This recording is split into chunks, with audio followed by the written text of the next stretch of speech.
করছো? তুমি আমাদের জানো না? জানি তো, ভালো করেই জানি।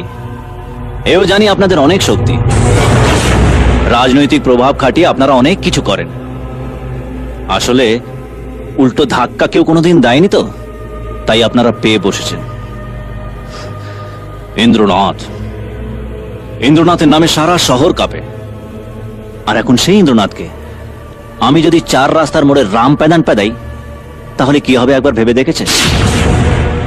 আমার হাতে একবার যে মার খায়, 1 জনম তো কোন ছাড়, সে 10 জনম পর্যন্ত ভোলে না।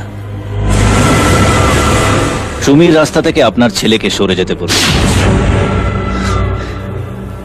আপনি মা, চোখের সামনে ছেলের মৃত্যু সহ্য করতে পারবেন? সূর্য! আমি মরতেও পারি, মারতেও পারি।